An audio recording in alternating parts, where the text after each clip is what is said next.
Harry and Meghan have been caught in a lie about their Australia tour before they have even left for it. And this is not a minor inconsistency or a matter of interpretation. This is a documented, provable contradiction between what their team told the public and what is actually happening on the ground. The Australian taxpayer is being asked to fund security operations for a visit that Harry and Meghan's spokesperson explicitly said would be privately funded. The jig, as they say, is up. Let me take you through exactly what has happened, because the details matter. The jig is up, guys, especially after this extraordinary breaking revelation. Look at this. Taxpayers in Australia will fund some of the tour. More than 35,000 Australians signed a petition in March demanding that no taxpayer money be spent on the upcoming Sussex visit. That is a significant number of people making their feelings very clearly known. And sure enough, as Tash explained, will Harry and Meghan be able to repeat the same incredible welcome down under that they received back in 2018? I think I can say with absolute certainty, nope. She can't fill 300 seats. And the response from Harry and Meghan's team was unambiguous. Their spokesperson, Liam Maguire, a military veteran and longtime friend of Harry's, who is the latest in a long line of Sussex PR operatives, stated flatly that the trip has been funded privately and that the petition had nothing to achieve on those grounds. Privately funded. His words, not open to interpretation. And then, on Friday, police forces in Victoria and New South Wales, the two largest states in Australia, confirmed that they would be running public safety operations throughout the duration of the Sussex visit. A spokesperson for New South Wales Police confirmed specifically that they would be conducting an operation to ensure public safety during the visit by the Duke and Duchess of Sussex. The New South Wales Police Force will conduct an operation to ensure public safety is maintained during the visit by the Duke and Duchess of Sussex. The operation will require some additional security measures throughout their stay in New South Wales while minimising any disruption to the community. Requiring additional security measures throughout their stay. Victoria Police said the same. These operations cost money. That money comes from taxpayers. The claim that the trip is privately funded is therefore demonstrably false, and it was demonstrably false from the moment the police confirmed their involvement. What makes this especially revealing is that the lie was not just a verbal statement to a journalist. It was embedded in a formal operational planning document, a briefing note prepared by Maguire and leaked to select sympathetic media outlets in Australia. This is what the Sussex operation does. It prepares official-looking documents, shares them with friendly journalists, and hopes that the appearance of formal planning creates the impression of legitimacy and credibility. The document explicitly emphasized that the Australian taxpayer would not be footing the bill. And the police forces of the two largest states in the country then confirmed within days that they absolutely would be. Maguire's reputation has been destroyed before he has even properly started the job. This is what happens when you go to work for Harry and Meghan. Meredith Maines, the previous PR chief, lasted until November of last year when she resigned over the Kardashian party debacle, specifically because her advice not to demand photographers remove images from social media was overruled, and she was unwilling to be associated with the dishonesty that followed. Maguire stepped into that role, and within weeks of taking it on, he is already publicly caught in a provable lie. He said, and we know who this dude is, by the way, Liam Maguire, the latest propagandist. How long is he going to last? He was previously Meredith Maines' deputy. Remember, she quit over the Kardashian lies.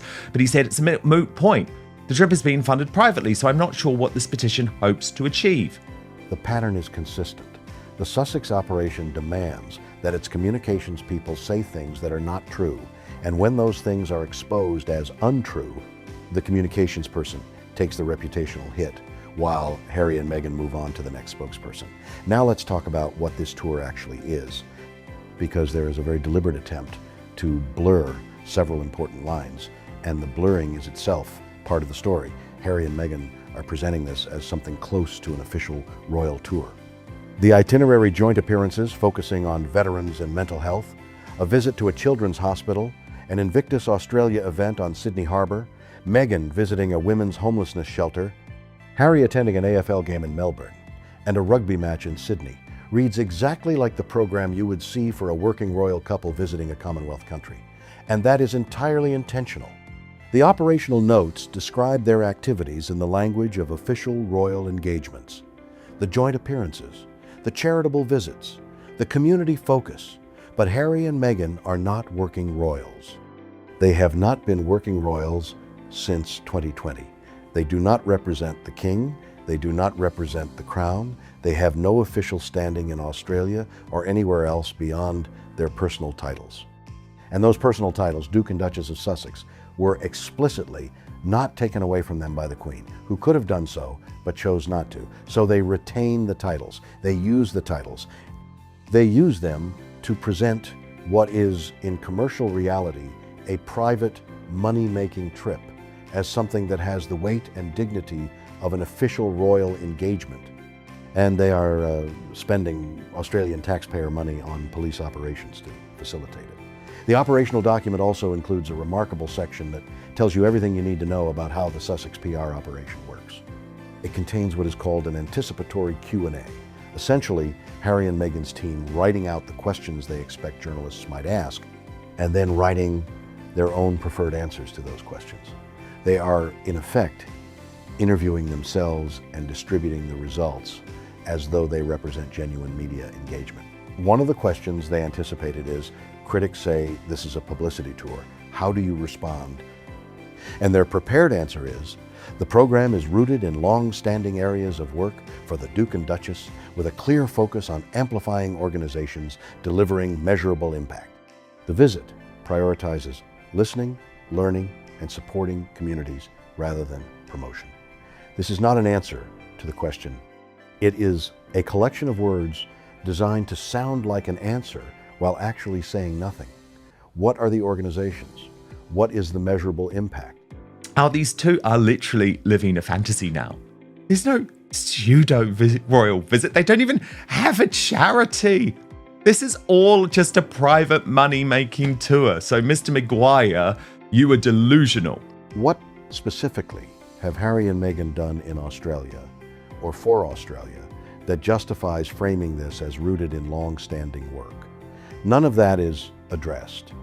The response is pure corporate non-language, and it is the kind of response that only gets produced when the real answer to the question is, yes, this is a publicity tour, and we have no substantive defense of that characterization. Alongside the official itinerary, they claim that that is due to the security costs of keeping public order. It's got nothing to do with that, of course. We know it's all to do with the fact that there are plans to heckle and protest this couple. Despite the itinerary appearing to mirror previous official royal engagements, fans will be disappointed not to see Archie and Lily.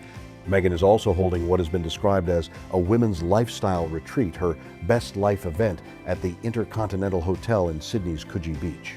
Tickets for this retreat cost $2,699 Australian dollars. That is not a small sum of money. And the thing is, this event is being kept deliberately separate from the official-looking Sussex itinerary. The operational notes do not mention it. The joint appearances and charitable visits are one thing. The commercial retreat that Meghan is using to launch or relaunch her lifestyle brand in Australia is kept in a different column, presented as a separate activity rather than part of the tour. The reason for this separation is obvious.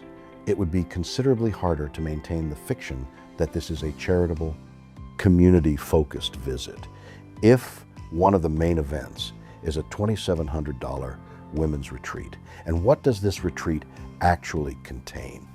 2 nights of luxury accommodation, a gala dinner, a dinner and disco, a Saturday lunch, a breakfast on both mornings, and notably alcohol at virtually every single one of those events. 2 nights luxury accommodation including alcohol, gala dinner including alcohol, dinner and disco including alcohol, Saturday lunch including alcohol, breakfast on both mornings including alcohol. It has been described by observers as essentially a booze cruise with a Meghan Markle theme. The women who have paid nearly $3,000 are paying primarily for a luxury weekend with significant quantities of alcohol provided and the opportunity to be in the same space as Meghan Markle. whether that is worth nearly $3,000, is a judgment each individual attendee will need to make for themselves. But the event has already generated its own controversy, independent of the alcohol situation. A woman named Ariana Bosensky paid the full ticket price and was accepted as an attendee. She works in the beauty and lifestyle field, precisely the audience you would imagine Meghan's brand is targeting. Enthusiastic, interested in the space, willing to spend nearly $3,000 to attend. An ideal customer. In other words, but when Bosensky requested a tax invoice for her ticket, a completely normal and routine administrative request for anyone claiming a business expense, something changed. Instead of receiving an invoice, she received a phone call attempt followed by an email informing her that they had become aware she works in media and that because the event was a closed-door experience, they were no longer able to offer her access. She was out. Her money presumably was refunded, but she was out. Bosensky's response to this was measured and reasonable. She pointed out that at no point during the booking process was there any disclosed condition stating that media professionals were ineligible to attend. 2 nights luxury accommodation, including alcohol, gala dinner, including alcohol, dinner and disco, including alcohol, Saturday lunch, including alcohol, breakfast on both mornings, including alcohol. Now, Tash, you know I like a drink, so I've got no issue with that. But I do just feel like Meghan wants to ply these people with alcohol. She was a paying customer who had followed all the rules as they were presented to her. And she was removed from the event, not for any breach of those rules, but purely because of her professional background. And she made the point that the irony was hard to miss. This is an event explicitly marketed around women, uplifting women, connection, celebration, meaning, conversations, community. And she was turned away not for bad faith, not for violating any rule, but for her job title.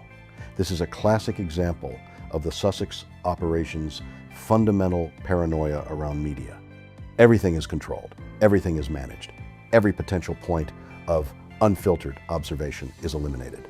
Journalists, commentators, anyone whose professional role involves forming and publishing independent assessments, all of them are screened out so that the only accounts of the event that reach the public are the ones Meghan's team have approved.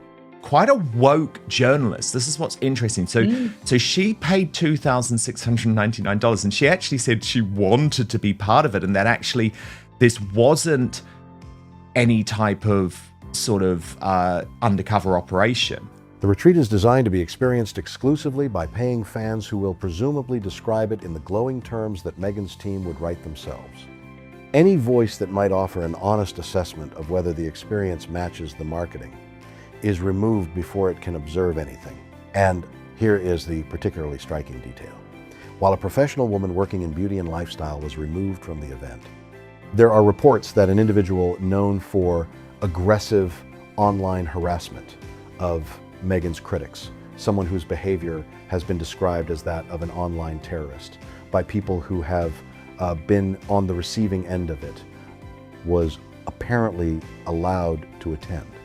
So the filtering is not about safety or about maintaining a positive, respectful environment. The filtering is specifically about excluding independent professional observers while welcoming committed, uncritical supporters, regardless of how those supporters have behaved toward other people online. This is what the Sussex operation actually is, stripped of all the language about listening and learning and community and impact. And she said that's where her disappointment curdled into something bigger, because this is an event explicitly marketed around women uplifting women, connection, celebration, meaning, conversations, community, yet I was turned away, not for bad faith, not for violating any disclosed rule, but for my job title. The irony is hard to miss. Well, yes, it is, love. And that's why you should never, ever, ever get yourself involved in something to do with Meghan Markle, because she doesn't give a damn. It is a tightly controlled, commercially motivated enterprise that uses the language of philanthropy and royal dignity to sell premium experiences to devoted fans while deploying police operations funded by taxpayers to provide the security backdrop that makes the whole thing look more significant than it is, and screening out any observer who might describe what they see accurately. The contrast with what Harry and Meghan represented when they were genuinely popular, when they were working royals on that 2018 Australia tour, when the crowds were enormous and the goodwill was genuine and the whole thing felt like it had real substance behind it. That contrast is extraordinary. In 2018, they were riding a wave of genuine public affection, bolstered by the novelty and excitement of Harry's marriage and the genuine warmth that Australians have historically extended to the royal family. The walkabouts were real, the crowds were real, the engagement was real. Now, in 2025, there are no walkabouts. The operational notes explain this away by citing security concerns and the cost of maintaining public order. But the real reason is simpler and more uncomfortable. There are plans to heckle and protest. The public reception in Australia in 2025 is not going to look like the public reception in 2018. One of the heads of the Sussex squad, in fact, Tash, she is now describing herself as the senior lieutenant of the Sussex squad. And look, even this week, after all of the focus on her, she is still claiming that Catherine faked her cancer. Even this week, when all else fails, she posted, "Bring out the cancer card." So predictable. And look, it said, "This card may be used to get out of anything. This card may be kept forever." And a tour that cannot withstand unmanaged contact with ordinary members of the public is a tour that has something to hide. Real royals do walkabouts because real public engagement is part of the job. People who are performing royalty without the substance keep their distance and manage the optics from behind a security cordon funded by taxpayers who were explicitly told they would not be paying for any of this. Harry is scheduled to make a brief visit to Canberra without Meghan, which makes sense because Canberra is where the politicians are. Harry and Meghan are just as aware of what their Sussex squad fan base are up to as to what they are anybody that is critical about them. And they seem to reward them. They do seem to reward them. Perhaps Meghan's scared that if she does have Zandy kicked off of the retreat, she's quite worried about what the reaction would actually be from her own fan base. Because I tell you what, once they get someone in their sights, they are the online terrorist squad. And Harry has been aligning himself publicly with the movement to ban social media for under 16s, engaging with the lawmakers who championed that legislation in Australia. Sleep in rooms together with strangers. I mean, can anybody say the word lawsuit? Well, this is what I was wondering. Are men allowed? Are men allowed at this event? Because as you say, men don't seem to have been specifically banned. Yeah, really fascinating. Now, Tash, the background to all of this, of course, is that Meghan Markle is using it to try and relaunch her career on both sides of the Atlantic, in the US. But Meghan cannot be in Canberra for those political conversations because Meghan is currently posting her children on Instagram as a commercial strategy for her lifestyle brand. The contradiction is too visible to survive close proximity. So Harry does the political engagement alone, and Meghan keeps posting the children, and the two halves of the operation are kept carefully separated so that the hypocrisy is less immediately obvious. Archie and Lilibet are not on this trip. The operational notes confirm that the children will not be traveling with the Duke and Duchess, which is interesting given that part of Meghan's current strategy is to position herself as a relatable mother whose children are central to her identity and her brand. But apparently the commercial calculation on this trip does not require the children to be physically present. The Instagram content can continue from Montecito. The retreat can proceed in Sydney. Now, Tash has said about this visiting a homeless shelter and a children's hospital, those two really are despicable and totally transparent. They have had years to do things like this privately in America, but they are now only doing it because their relevancy has all but disappeared. And the political and charitable optics can be managed separately. Everything compartmentalized, everything controlled. This is where 6 years of Sussex brand management has arrived. A taxpayer-funded police operation to provide the illusion of official status for a private commercial tour. A hotel retreat that screens paying attendees for signs of independent professional judgment. A PR document that writes its own questions and its own answers. A spokesperson caught in a provable lie within weeks of starting the job. They claim that that is due to the security costs of keeping public order. It's got nothing to do with that, of course. We know it's all to do with the fact that there are plans to heckle and protest this couple. Despite the itinerary appearing to mirror previous official royal engagements, fans will be disappointed not to see Archie and Lily. An itinerary that separates the charitable appearances from the commercial ones, to avoid the obvious question of what exactly distinguishes this from a money-making trip with some charitable visits attached. The 35,000 Australians who signed the petition demanding no taxpayer money be spent on this visit were right. And the lie that was told in response to that petition, the explicit, on-the-record assurance that the trip was privately funded, is now exposed. The question is whether anyone in the Australian political system will hold anyone accountable for it, or whether the Sussex operation will simply absorb the embarrassment and move on to the next briefing document, the next controlled experience, the next carefully managed appearance, designed to project relevance and purpose, while the reality underneath it tells a very different story. Let me also address the broader context of what this Australia trip represents, because I think it matters to understand it not just as an isolated event, but as part of a longer pattern. When Harry and Meghan left the royal family in early 2020, the stated rationale was that they needed space to live authentically, away from the constraints of royal life and the relentless scrutiny of the British press. They wanted privacy. They wanted to raise their family in peace. They wanted to build something of their own choosing, rather than something dictated by an institution they felt had failed them. Those were the stated reasons, and there were people who had genuine sympathy for at least some elements of that position. But the Australia tour of 2025 is the clearest possible demonstration of what the actual situation is 5 years later. They are not living privately. They are staging a pseudo-royal tour. They are using the titles, they retain the titles that derive their entire value from the institution they claim to be escaping to open doors, command security operations, and justify a premium pricing structure for commercial events. They cannot let go of being the Duke and Duchess of Sussex, because without those titles, the commercial proposition collapses. The retreat does not sell for $2,700 if Meghan Markle is just Meghan Markle actress. It sells at that price because she is the Duchess of Sussex. The speaking fees depend on it. The Netflix name recognition depends on it. Everything depends on an identity they claimed to be walking away from, but have never actually relinquished. And Australia is particularly significant because it is a country that has genuine affection for the royal family, or had historically. The 2018 tour was a genuine success precisely because Harry and Meghan at that point represented something that felt new and exciting within a familiar institution. They were not just another royal couple, they were a story, and Australians responded warmly to that story. The crowds were real. The enthusiasm was genuine. What has changed between 2018 and 2025 is not Harry and Meghan. What has changed is the audience's understanding of who Harry and Meghan actually are.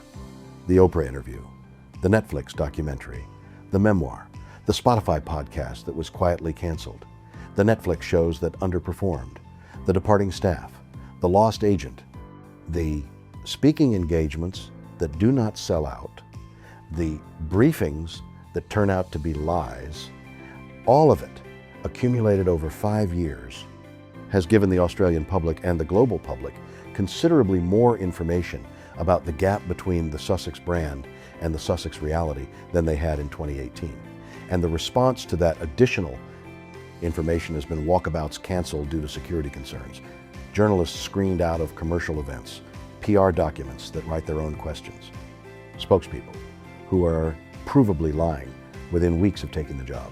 These are not the choices of a couple that is confident in how they will be received if they simply show up and engage openly and honestly with the public.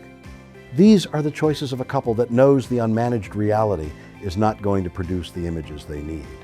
There is also something worth noting about the specific communities that Harry and Meghan are choosing to visit on this trip. Veterans and mental health, a children's hospital, a women's homelessness shelter. These are, without question, worthy causes. Nobody is arguing that visiting a children's hospital or a women's shelter is not a good thing to do. But the question is not whether these are good causes. The question is why Harry and Meghan are visiting them now in Australia in the week They happened to be running a commercial retreat and a corporate speaking engagement.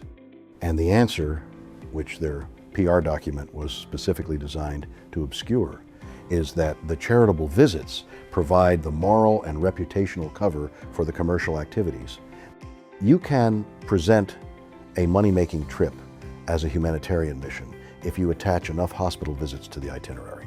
And Harry and Meghan have been doing precisely this for years. The Invictus connection is real and valuable. And Harry's genuine affection for wounded veterans is one of the few aspects of his public persona that rings completely authentic. When he is with veterans, there is no performance. There is no managed image. There is just a man who genuinely cares about people who have served and sacrificed. And Invictus, whatever its commercial limitations, does real good for the people it supports. That should be acknowledged clearly and without qualification. But even Invictus is not immune from the broader problems of the Sussex operation.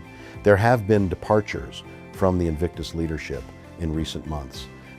The organization that Harry founded and that represents perhaps his most lasting and genuine contribution is showing signs of the same instability that has characterized every other Sussex enterprise.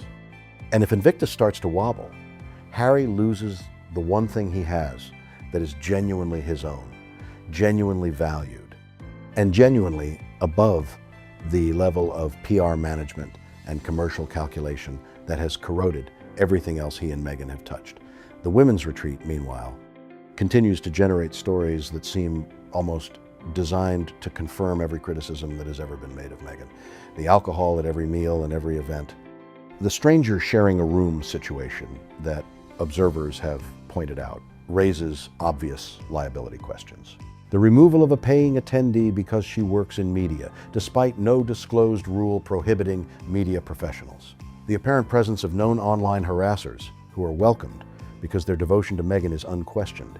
If Meghan's team were trying to design an event that confirmed every negative perception of her controlling, paranoid, commercially motivated, willing to exclude professional women from a women empowerment event, they could not have done a more thorough job.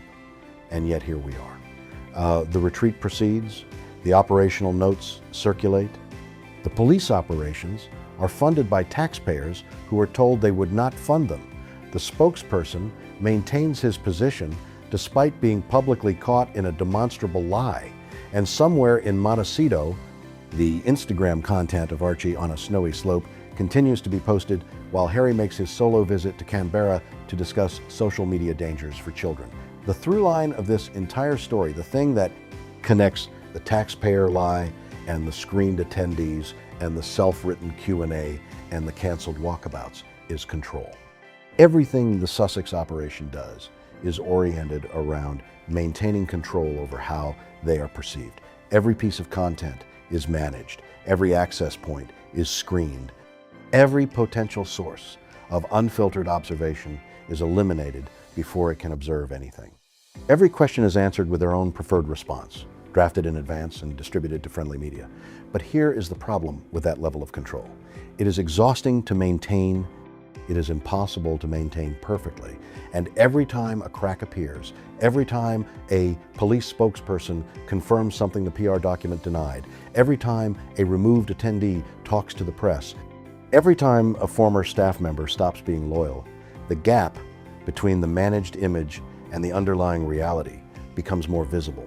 And the more visible that gap becomes, the harder the management has to work. And the harder the management works, the more controlling and paranoid and inauthentic the whole operation looks. Australia will produce the images Harry and Meghan are hoping for. The hospital visit photographs.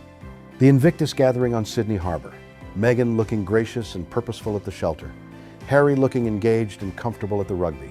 The retreat will conclude without the journalists who were screened out, and the attendees who remain will presumably say largely flattering things about their experience.